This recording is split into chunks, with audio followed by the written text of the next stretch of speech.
let's just get into Onshape, and then we'll bring in a Parasolid and bring in a couple of files here. I'll call them files when I'm bringing them in, but once they're in, they're documents, right? So, all right, so I'm in my Onshape instance here, and I'll just go ahead and create a new document, and I'm just doing this all from scratch. I'll call it webinar or something.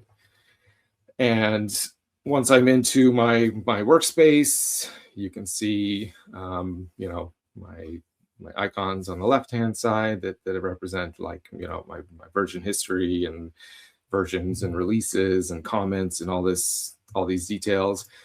And then also you can see that whenever you start a new document in Onshape, there's a part studio and there's an assembly here. So we're into a brand new system here. We're into a brand new document, and so there's nothing in here yet. And I'm going to go ahead and I'm going to start to import some of these files in. So I'm going to just come down to the icon down here. This is how I do it. You can also do it in other ways as well. Like you can, right from the startup window there, you can start to import your files here. But I like to do it from within the document. So once I click this plus here, you can see, if you haven't seen this, this is where you can access, you know, third-party applications if you're using them. You can create CAM studios and PCB studios, etc., feature studios, and so on and so forth.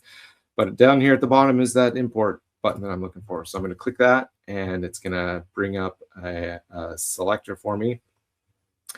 And here you can see I have a couple files in waiting here that I'm going to be leveraging here. So Parasolids usually end in like an X_T. I think there's some other options there as well.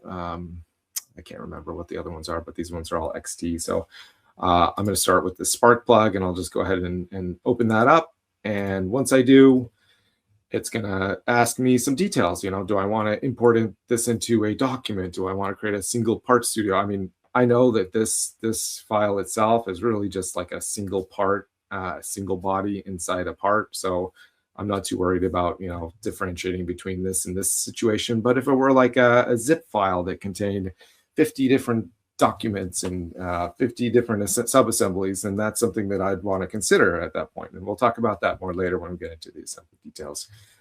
It gives me the ability to import materials and appearances, and kind of, some of this is kind of related to like what the file types are. So if you ever have questions about these, you can use the tool tips. You can jump into the help. You can learn more about what these are. And I'm just going to stick with the defaults for now, and I'm going to click import.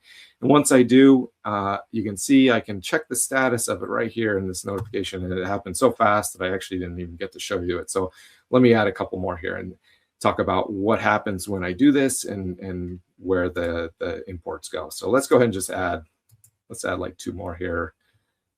And you know, part of the reason is, like, you know, this is a cloud tool. I can just get it started, import it in the background, and then I can continue talking about other things that we're working on. And that's one of the, you know, nice benefits of working in a cloud native tool like Onshape.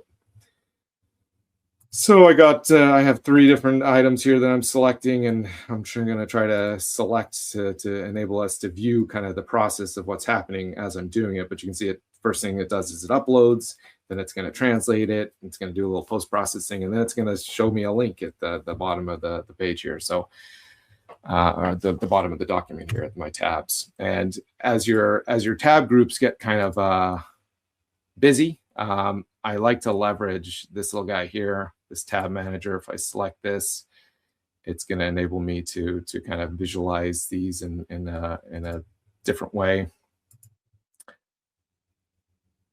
One moment here.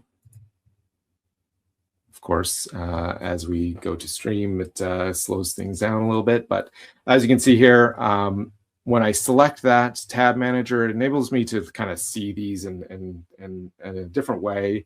It enables me to see and filter by like Part Studio, or I can filter by assembly, or I can filter by Parasolid files, because the files that I imported are not, they're not just absorbed and like deleted from the system. They're going to be there and accessible to me at any time if I want. So I'll close that down. And as I scroll over to the right here, you can see, yeah, kind of further in the system here, like where they go. There's actually a CAD imports folder that they get contained within. So if I ever need to go and download it, if I ever need to go and review it, I can always, you know, get it from here as well. And then let's go and look at one of these documents that I opened. And so I think I started with, I should probably be using that, a tab manager. This thing kind of got pretty filled up when I added those 3 documents. As you can see, that some of the Parasolids actually contain, you know, more than a single part. It's actually containing lots of different parts. So here you can see this nice little simple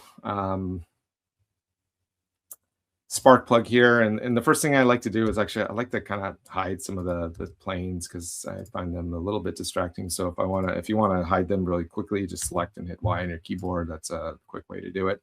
The other thing I like to do is I like to use this rotation that kind of uses like a tabletop. So it kind of, it's the constrained orbit is what it's called. It's an option that you can turn on inside of your options up here. But sometimes when you bring in models, they come in an orientation that you kind of weren't expecting. So there's some nice things that you can do to kind of really quickly reorient it. Like with the spark plug, maybe I want to flip it around, and to do so, because it's a part, I can't just, you know, select it and rotate it like I would if it were in an assembly workspace. Instead, I can just, you know, do a quick transform.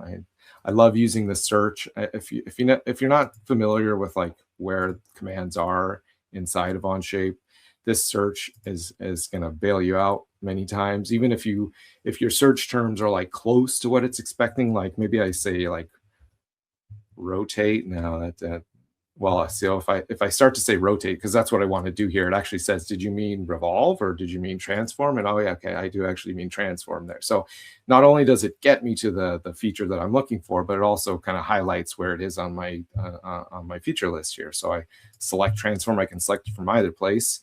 I can select the entities that I want to transform, and this is a single body. It's really not the best representation of a spark plug, but you know, it is what it is. It's just a simple model that I wanted to use to kind of get oriented here.